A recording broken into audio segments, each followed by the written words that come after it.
Lo and behold, there's a popular saying, a popular proverb that a journey of 1,000 miles begin with a single step. Ladies and gentlemen, in the world of research, in the world of experiential learning, when we are actually involved into a literary work, into an academic work, or into a work where we have to diagnose a problem and have to propose a solution, in such kind of domains, what exactly that one single step going to be that we're going to give us fruits for the 1,000 miles? Ladies and gentlemen, my name is Hussain Aftab Changi, and this module is actually about how to conduct the desk research. What exactly desk research is, why it is significant when we are writing the desk research report, what is a suggested format for that, what are the sources from which we can extract the data, extract the information, and that information can be functional and can be useful, can be beneficial for our desk research. Ladies and gentlemen, this module will going to unfold each and everything what I have just elucidated. Well, if we take things fundamentally from the premise and talk about the research methodologies, so in the whole world, wherever we are, whatever the work we are doing, either we are into corporate or we are into research or we are into academic research work or we are into market research work or the marketing research work, whatever it is, everything revolves around methodology, the way of work, the modus operandi, the way the work will going to be conducted. And for that, we need to have a clear idea about the approaches that we are picking up to get the work done. Ladies and gentlemen, there are two bare-bone fundamental key methodologies which are critical in conducting the research. Number one, that's what we call primary research. Number two, that's what we call secondary research. Let's give it a toll towards what exactly primary research is. So primary research is something which is your reality, your truth, something which is hands-on, something which is done pragmatically by your own effort, something that you have done by going to the market, for example, conducting the retail audit, for example, conducting a consumer survey, for example, understanding the shopper behavior by going to the retail audit, or conducting interviews and focus groups. Whatever the medium that we have just shared, that all falls under the domain of primary research. So primary research is something which is hands-on, something which is your own truth, something that you deduce, something that you figure out. So that falls under the domain of primary research. On the contrary to that, what is secondary research? So secondary research is something that we acquire from the research which has already been done. For example, if we talk about a research on chocolates category in Pakistan, the retail behavior of the chocolate category in Pakistan. So you will going to see what research which has already been done in this world on this particular theme, on this particular hypothesis, and you learn from those literary material to substantiate your own research and get the help before delving into a primary research. You take help from which has already been done before on the theme or similar kind of a theme. So when we talk about secondary researchers are actually of two types. They are branched out into two types. Number one is what we call literature review, and another one is what we call desk research. So literature review is a very comprehensive topic, but just to have an understanding, it is something which is done by prior authors and scholars and researchers, and you quote them in your work to make it more substantiated and valid, to make your research valid and authentic. Alright. However, when we talk about desk research is something that you do at the very start of kicking off the project. Alright. So what exactly desk research is? Here we go. Well, ladies and gentlemen, if we talk about research, the broader perspective of research is that it's a process of investigation with the purpose of driving new facts for the intention of analysis and drawing new conclusions. The purpose of research is to create knowledge, is to create new conclusion, and those conclusions will going to help the world in making it a better place. Fundamentally, when we talk about desk research, ladies and gentlemen, the whole and sole purpose of the desk research is to explore the theme, is to understand the theme. For example, when we are going for an interview, we go through the website. For example, you got a call for an interview from FrieslandCampina, Engro, Pakistan. That's my ex-employer.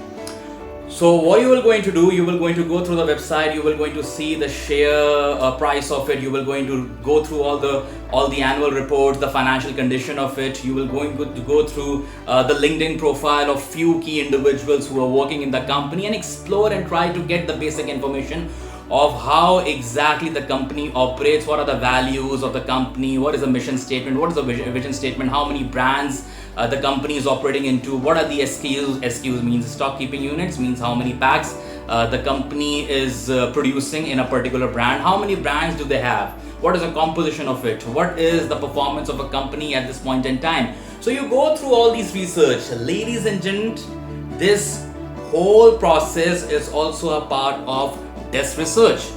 Before delving into an actual performance, before delving into an actual work, you do a little bit of a homework to understand the preamble and to explore the theme. This whole process comes under the ambit of desk research.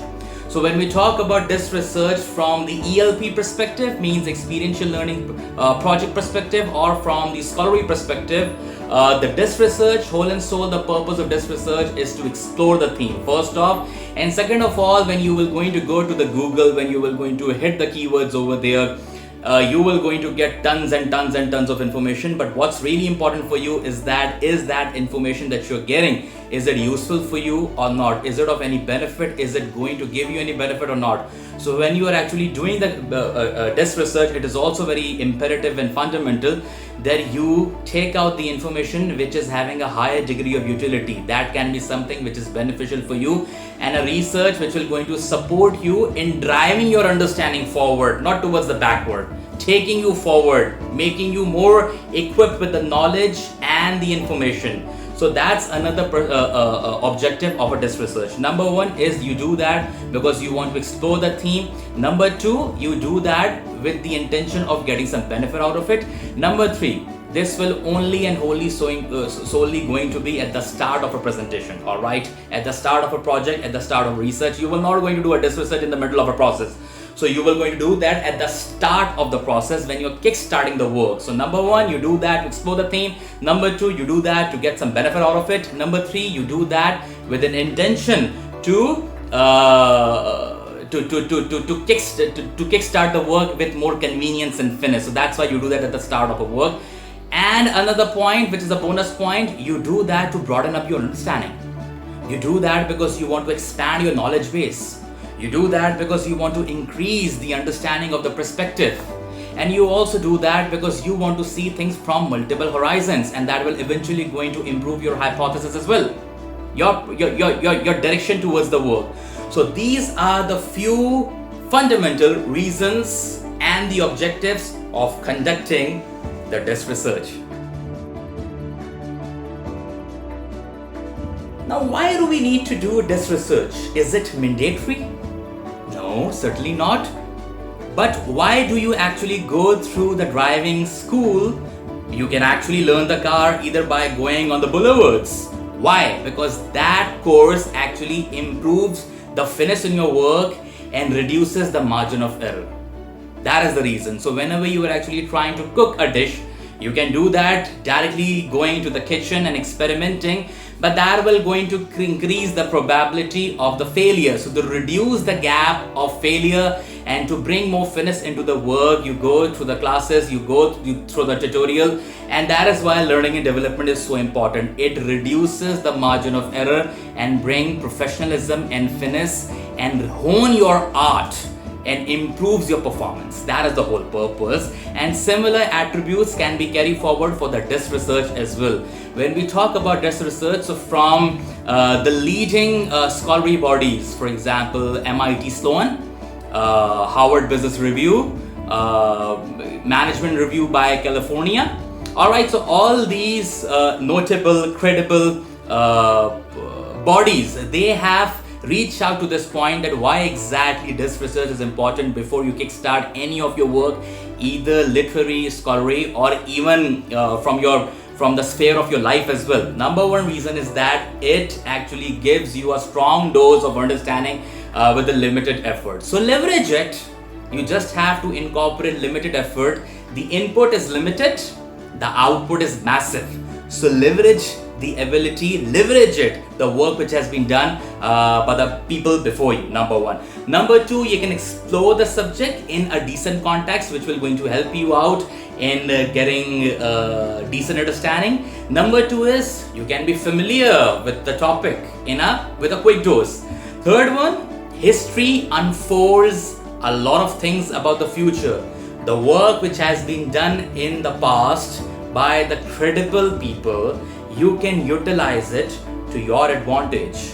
Get the benefit out of it. So number one, getting exploration with the theme. Number two, getting familiar with it. Number third is actually unfolding the history. Fourth one is about when you go towards any research, this research will actually help you out in establishing your foundation, in establishing your knowledge foundation.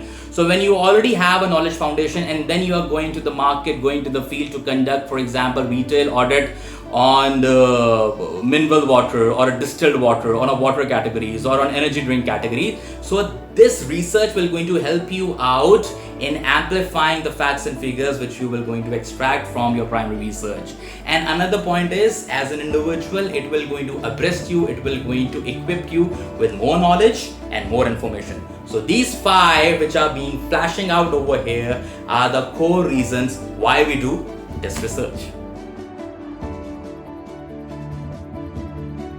We conduct research with the objective of getting familiar with the topic. We do that to broaden up our understanding of the subject, what we are looking forward to explore. But when we really want to explore the subject, explore the topic, it is very important to understand the theme of that topic, of that project. And when we talk about understanding the theme of the topic, what exactly theme is, so always branch out your work into 2 domains. Number one is what we call industrial domain. Another one is what we call field domain. Now, what exactly industrial domain and what exactly field domain are? So, for example, you are doing a research on you're trying to understand the marketing strategies that have been employed in a telco sector. So, in that case, ladies and gentlemen, your marketing strategy, the marketing work, that's going to be a part of your field domain. And the industry that you are trying to explore, that is telco.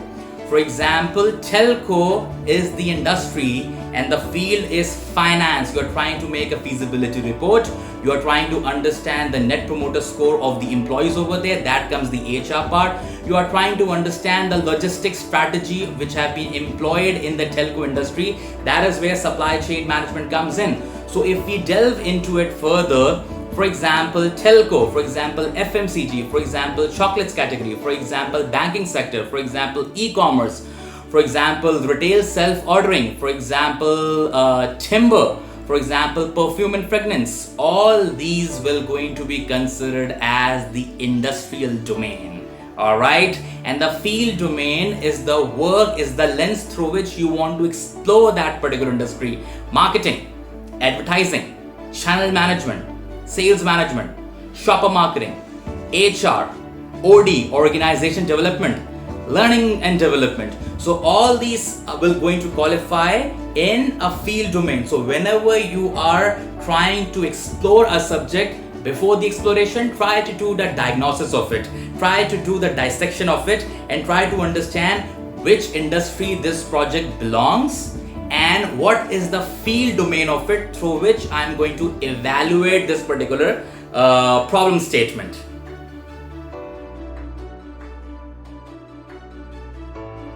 Now we have a fair idea what exactly this research is. We have a fair idea why exactly do we need to conduct the desk research. Now I'm going to unfold about how you have to do the desk research. So desk research is actually done in the time of digitalization. Everything is available on the internet. So Google is an amazing source. Yeah, I can see you. Google is an amazing source to extract the information which is important and of use and utility for you. Number one, we need to have this thing understand. However, if we have any of the work available in a literary form, in the form of book or a physical article, even that will going to serve the purpose. However, the e-copies are prevalently available. So number one, what exactly we have to do in this research and how exactly we have to conduct that, I'll going to tell you the sources of it, what we can add into it and what we can't. So three things fundamentally, most importantly and significantly that we need to consider.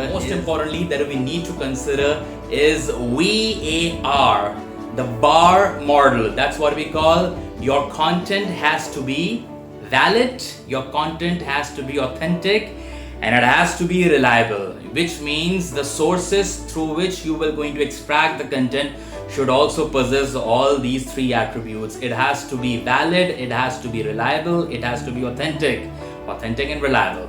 Alright, so that's foremost, that's fundamental.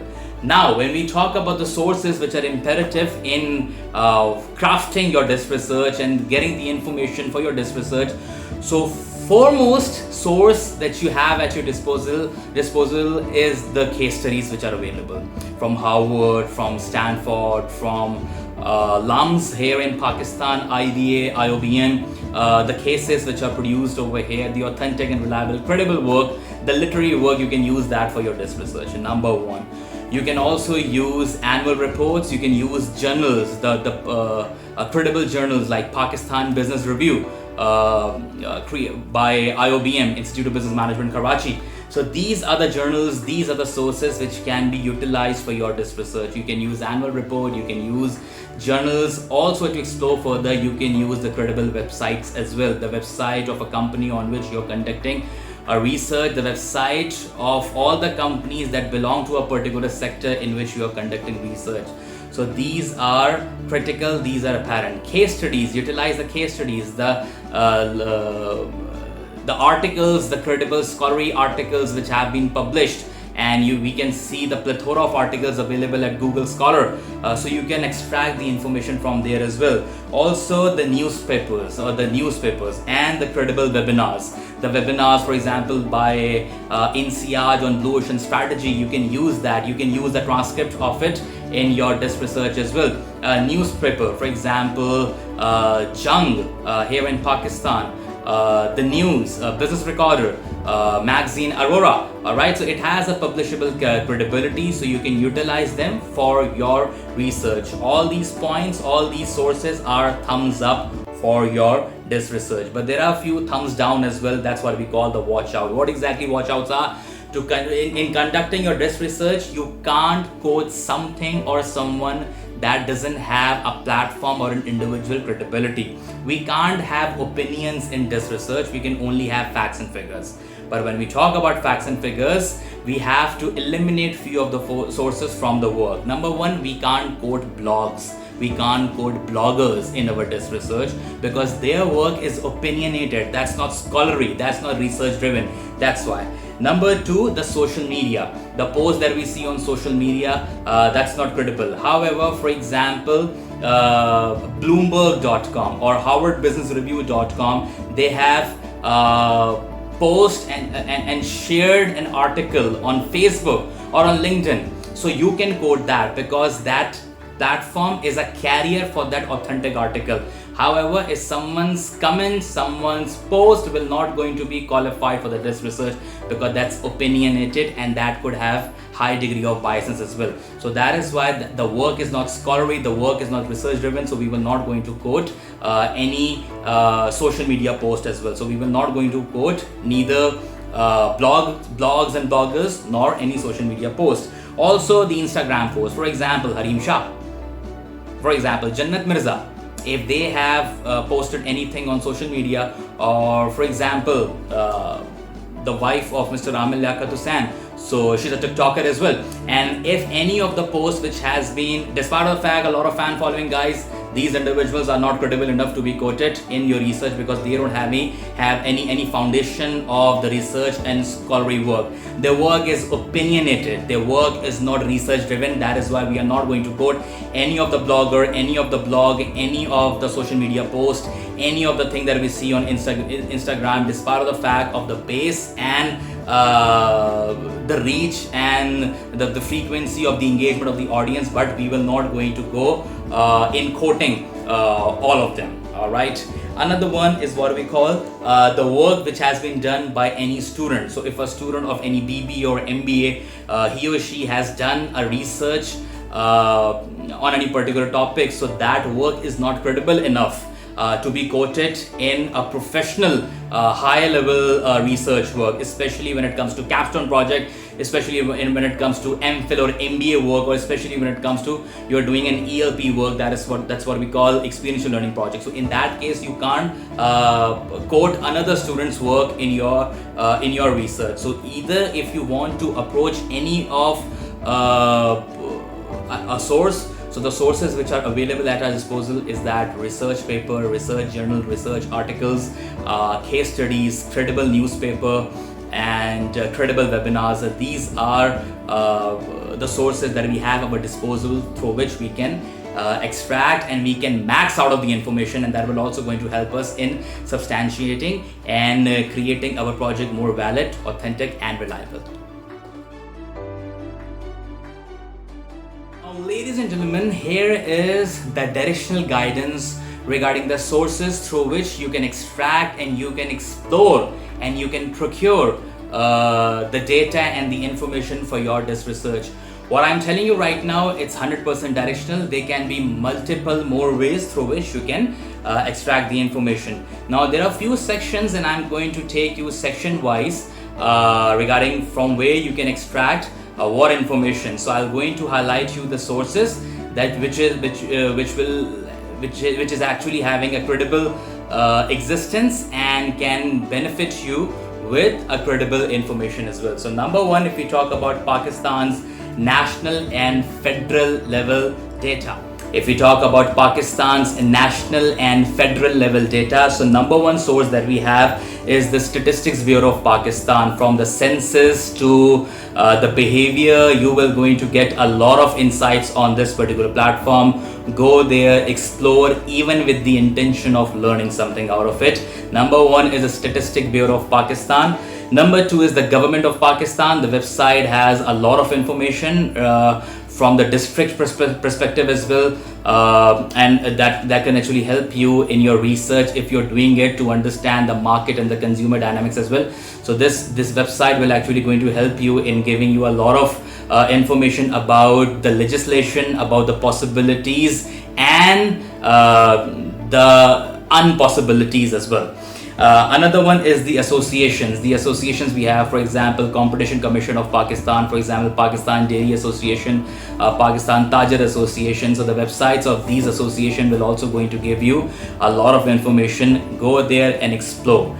And the regulatory bodies, for example, FBR, for example, SCCP, like Pakistan Stock Exchange. So if you go there, you will going to get a lot of information on the subject that you are trying to explore. And if it's from the local perspective, these are the sources that will going to give you a rich of information. Now that's Pakistan's national and federal level data. If we explore further, if you really want to know about the industry level data, you can go towards the company's website. For example, you want to explore the juices industry in Pakistan, so you can go to the website of Pepsi and Coca-Cola for the CSD carbonate soft drink. And if you're trying to understand the flavored milk, you can go to the website of Dairyland, you can go to the website of Engro Foods, you can go to the website of Nestle and Pacola, which will going to give you an understanding what exactly these companies are offering and how exactly it has been reached out to the end user as well. So go to the company's website. There is a rich of information which is available at your disposal. You just have to go there and explore the information. Another one is the competitor website as well. For example, you are doing a research on Nestle, so the competition is Engro Foods. Go there and get the information. If you're doing a research on Frito-Lay's, and your competition will going to be Supercrips, your competition will going to be Slanty Colson, so you can get the information from the competition's database and data bank as well. That's what we call the website. Another one is you can explore the global market practices and local market practices by getting the right research articles, understand what's happening in Pakistan, what's happening in the AMEA region, what's happening in South Asia, and also compare and contrast with what's happening in global. And that information will actually going to give you a decent perspective in understanding what are the gaps are, and if you really want to fill the gaps by keeping the institutional voids of the Pakistan or the local market in consideration, what steps do we need to craft on, and what exactly the strategic plan do we need to propose. So that is that's something that we can explore at the very start of the project. Another one is the annual reports and the financial reports. The institutions, the companies which are public limited, you can get their annual reports from their websites or from the PSX as well, Pakistan Stock Exchange website as well, and you can actually compare and contrast by evaluating their financial statements, by income statement, balance sheet, tons of information from the financial perspective, from the financial indicators perspective, and you can use and utilize for your understanding and the benefit of your project as well. Now when we talk about the field work, HBR is one of the leading platforms that we have. PBR, Pakistan Business Review, Harvard Business Review, Aurora, published journals, California Management Review, MIT Sloan, and these are, particularly if I talk about Harvard Business Review, Harvard conducts regular research in enhancing the field. For example, e-commerce, for example, digital marketing, for example, channel management, shopper marketing, and for example, OD. The role of OD in the age of digitalization. Now that's another theme, and you can get tons and tons of information from there, and which will actually help you in understanding and broadening up your understanding from the field's perspective, the field in which you're operating. Also, from the in the territory of Pakistan, there are credible newspapers as well. Dawn.com, Jangakhbar.com, Profit.com, Business Today, BusinessRecorder.com, Profit. Today.com, PakistanToday.com. So these are the credible sources through which Profit.com. These are the credible sources through which we can extract a lot of information, and that information can be used as a current affairs in projecting our understanding regarding the research work that we have aimed and embarked on a journey on. And also talking about the facts and figures and statistics. So there are few popular platforms which are available. Number one is Nielsen, number two is Kantar, and you can extract from the Euromonitor as well. You can also get that from Dun & Bradstreet, and also from the audit firms like Accenture, EY, PwC. So there are a lot of information is also available from all these platforms which are visible on your screen at the moment. Utilize it. There is another platform, that is Gallup. A lot of surveys which are also available on the website of it. So go and explore Nielsen, go and explore Gallup, PwC, EY, Dun & Bradstreet, and you will going to get tons and tons and tons of information from these platforms. And above all, if you have a limitation that you are unable to get any of the information from all these platforms, the best platform that you have is Google. So if you will going to add the right keyword into the search engine, be particular about the keywords that you're adding, and you will going to get the right kind of articles and the literature material for your learning and development. So we have a plethora of sources available at your disposal, at my disposal, at our disposal. What do we have to do is to utilize them at our advantage, leverage them. Well, ladies and gentlemen, whatever the work we do, every single work has some rules and its own respective requirements. Literature review has its own requirements, case study has its own requirements, reporting has its own requirements, data analysis has its own requirements, and similarly, desk research has its own requirements as well. So the content which is visible on your screen is giving you a directional flow for the desk research. Now there can be a variability and subjectivity to it, depends on the project, depends on the industry in which you are looking forward to do your work, and also depending on the sector and the field you're working on. So if you're working on telco, if you're working on banking, if you're working on FMCG, if you're working on e-commerce, if you're working on retail, or From the field perspective, if you're in finance, marketing, channel management, OD, learning and development, the content for the disk research has a high degree of possibility of change, of variance. That is why what you're looking at right now is the suggestive flow, a directive flow for the disk research, that you need to start with the project preamble and you need to give an overview about the industry, about the company, about the competition, about the field in which you are operating, telling about the core business drivers, and also highlighting the business structure and going all the way about the SKUs, the products and services which are available, and giving a direction from the company's business model, drawing the business model through the lens of business model canvas, and then concluding with SWOT, PESTLE, and the Potter 5 forces. So that's a suggestive and directional flow for the disk research. So I'll take you through how do you need to craft your disk research with one example. And this case in point is for FrieslandCampina, Engro, Pakistan. The research has been done, the disk research has been done on the theme of flavored milk on the channel of Petromart. So availability of flavored milk on the Petromart channel. How exactly this disk research will going to unfold? So first off, you have to give a project preamble. When we talk about project preamble, you need to talk about what exactly the scope of this project is, what exactly this project is all about.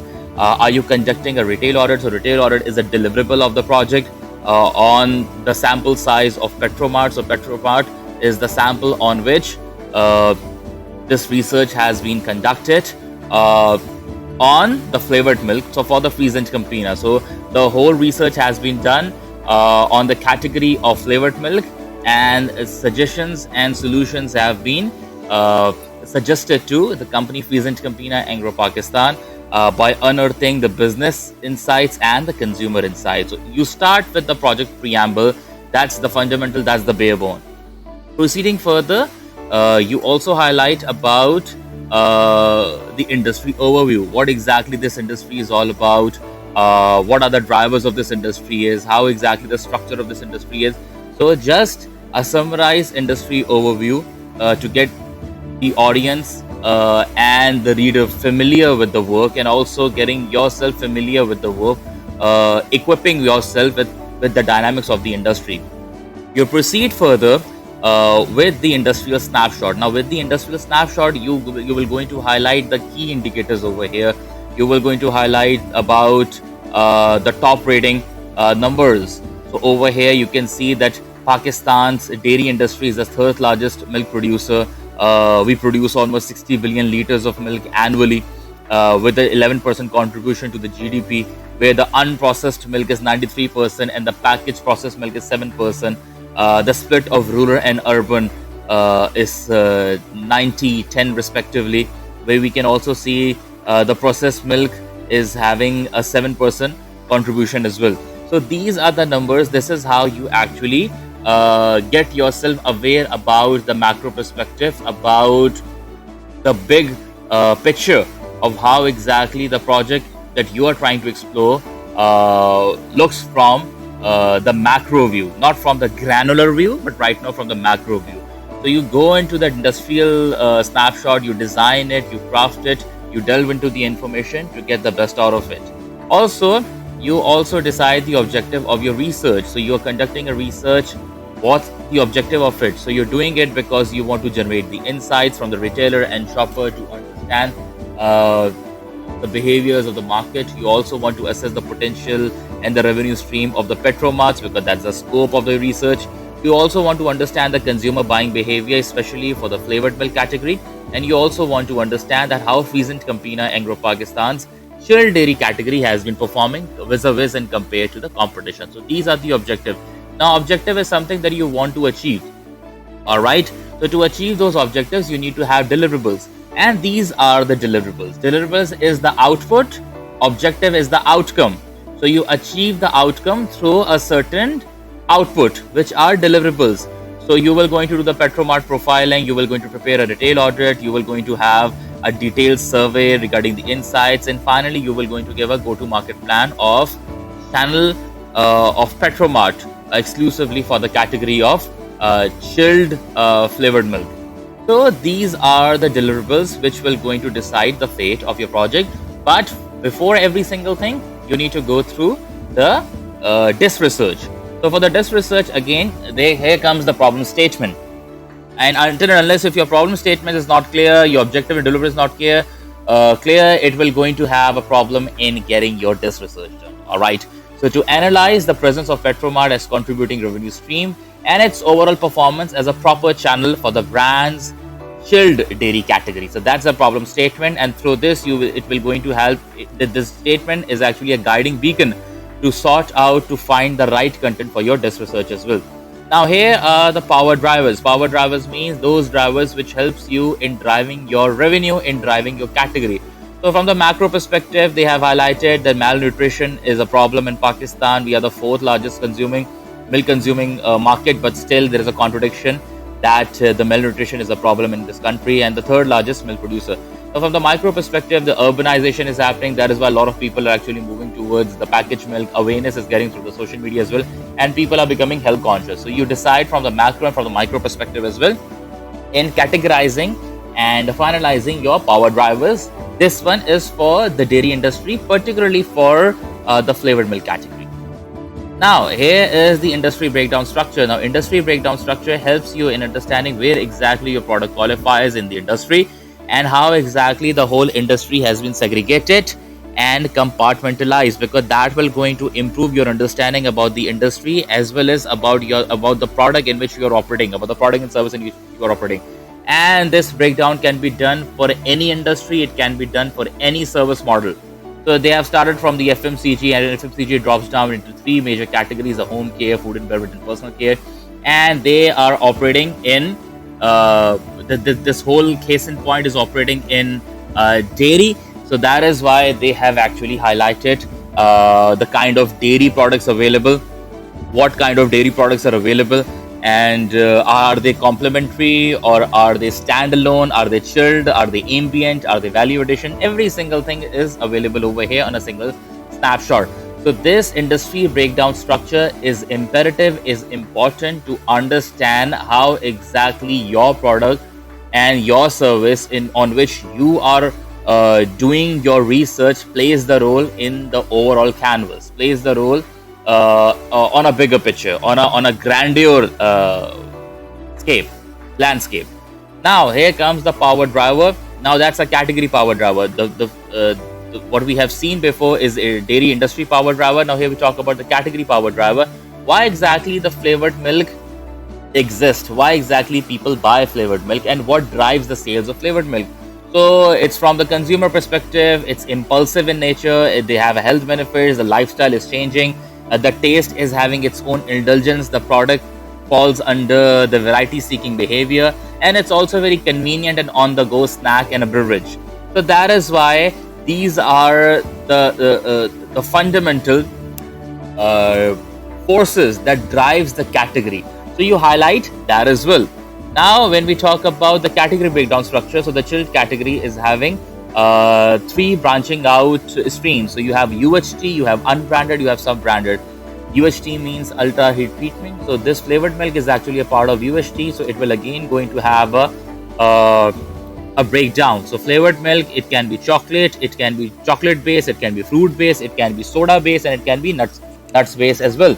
So that is how you actually go deep down into your work to understand the branching out options, to understand the overall offerings which are available in your particular industry in which you are conducting your research.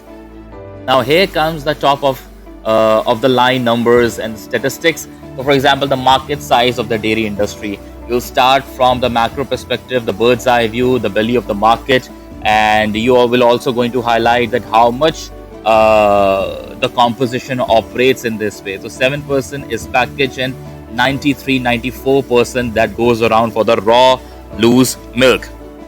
Alright, so in the packaged milk, the volume splits in this way. The powdered is 5% and the liquid is 95%. So you also mention the brands which are operating in powdered category and also in the liquid category. Ideally, it should have a clarity over the value and volume as well.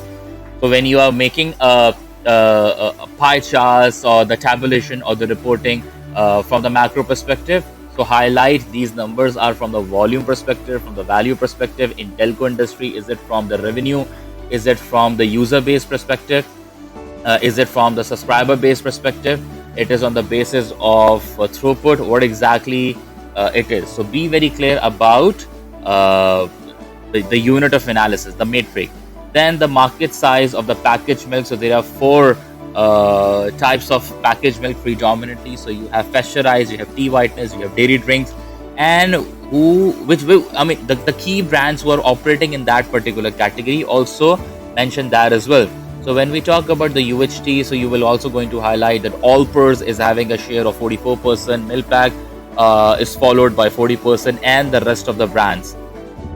So highlight all these brands as well, because that will going to bring fairness in your understanding. Now when we talk about tea whitener, that was for the UHT, this is for the tea whitener. The Tarang is leading the share with 35% volumetric market share. And about the flavored milk, so right now as for the statistics which are mentioned, 58% market share is of Pakola, and followed by Dayfresh with 18%.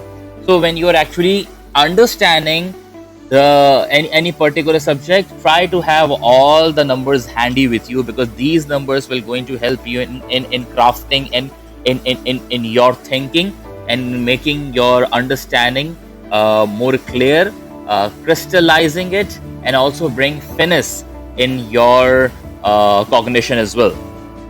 Now FCEP, FrieslandCampina, Engro, Pakistan, so they are operating in two portfolios. They have two portfolios. One is of dairy, another one is of ice cream, that's also called as frozen dessert. And the brands which are operating in dairy is Allpers, Dairy Umang, and Tarang. And in ice cream, FrieslandCampina, Engro, Pakistan is offering Omor. So you also going to give a briefing about the company on which you are conducting your research. So these are the product portfolio for the FrieslandCampina, Engro, Pakistan. That in Allpers they have full cream milk powder, they have all-purpose premium, they have low fat category, and they have flavored milk and cream, and so on. So you highlight about the portfolio and the offerings of services and products which are available, and on the theme of you are conducting your research. Now you will also going to get the financial performance of a company. If it's registered, you can easily get that registered on SCCP and PSX. You will easily going to get the detail from stock exchange website, and also from the company's website as well. The annual reports are easily available, so you can get that, and you will also going to tell the basic fundamental financial performance numbers. And then you will also going to talk about the competitors that you have, that how many competitors do they have, and what are the key brands they are coming up with, what are the key brands for the Nestle, for Dalda, for Dayfresh, for Shakaganj, and what is the net worth of a company as well. And this is how you will going to have your broadened understanding and better exposure with the industry as well. Now talking about the competition, because the case is on flavored milk. So the leading player in the market in the category of flavored milk, that's Pakola. So these are the offerings of Pakola.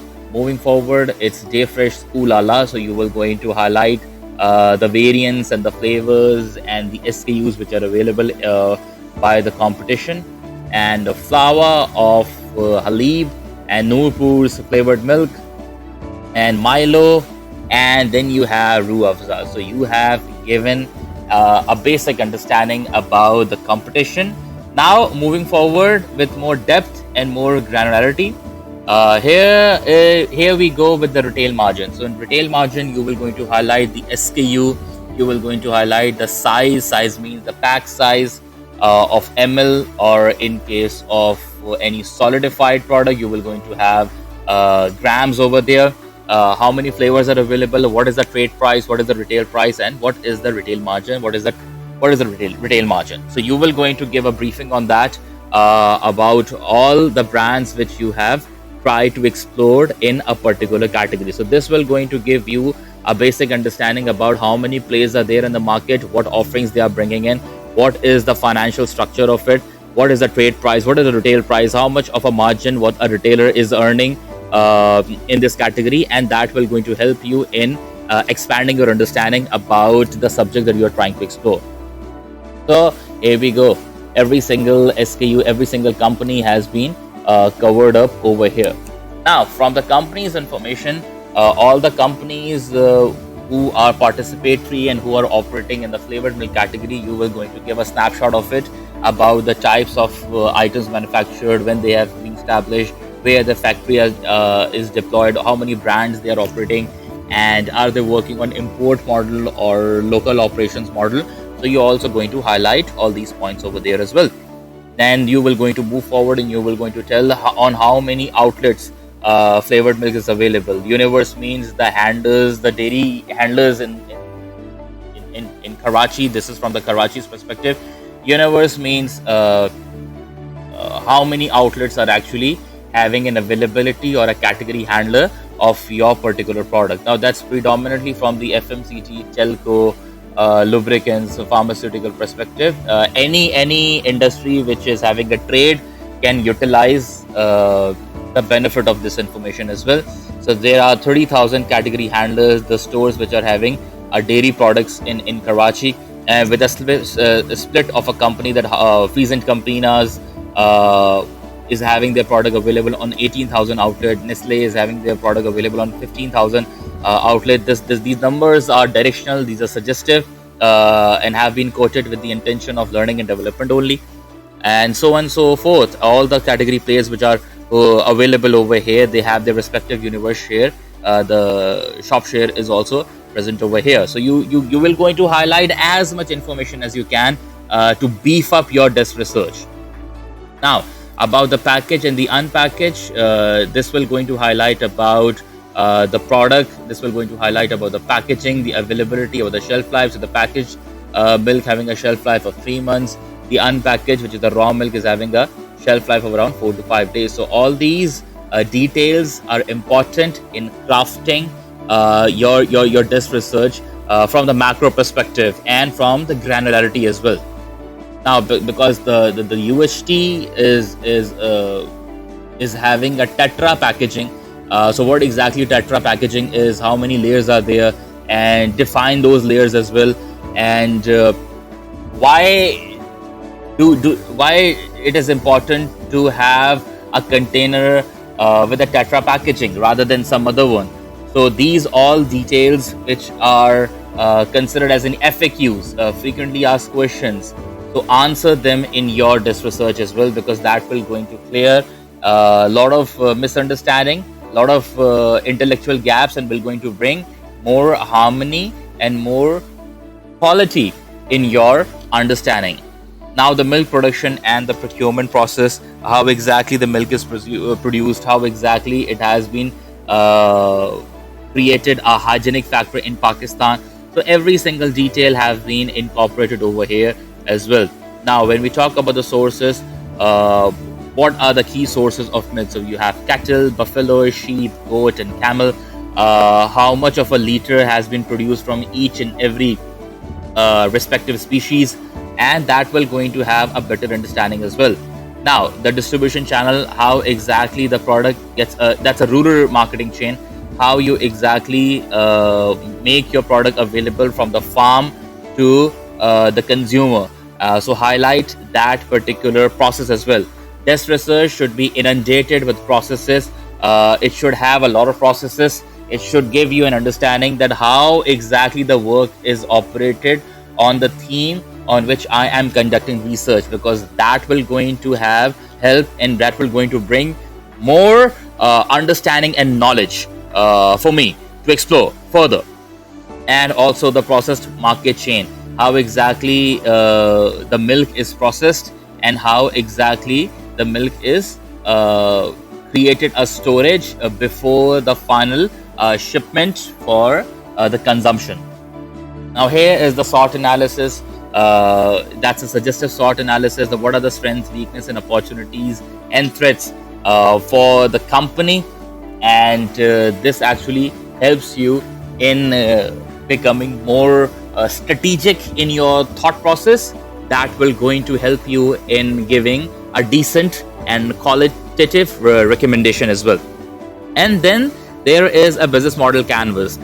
Business model canvas helps you in understanding your industry and your company on which you're operating, or the theme in which you're operating. If your project is from the commercial perspective, helps, or from the business perspective, helps you in understanding every single thing on a single pager. Yeah, what are the key activities of a company? What are the cost structures? What are the revenue streams? What are the channels that they're operating for the sales and for earning the revenue? To whom they are targeting? So who are the core customers of them? What are the value propositions they're bringing into the market? And what are the key resources through which they actually generate and create their value proposition? So every single thing is available over here. Once you are done with it, then you conclude it with a closure. So that's how, ladies and gentlemen, you conduct your desk research. This is a suggestive example. This is something which is directional. There can be multiple ways of conducting a research. If you're doing it on retail, if you're doing it on startups, if you're doing it on any institution, if you're doing it on the themes like of liberal arts or social sciences, so the content can be different. However, the purpose and the idea of telling you this is to give you a feeler and to make you familiar that how exactly you have to proceed in conducting your desk research. So ladies and gentlemen, get the most out of what's already available at your disposal. Before you actually start to reinvent the wheel, try to get the benefit out of the work which is already available on the internet or in the form of books, article and literature. Get the most out of it. Get the most out of the work which has been done by the people before us. They were here and they were here to do the work for a purpose, and the purpose was to enlighten the generation which is coming next to them. So ladies and gentlemen, whenever you are actually delving into any of the work, try to review, try to get the benefit out of the information which is already available at your disposal before you actually reinvent the whole wheel. So it was a pleasure interacting with you digitally, and I'll see you soon, either physically or digitally, with another module. Take care. Goodbye.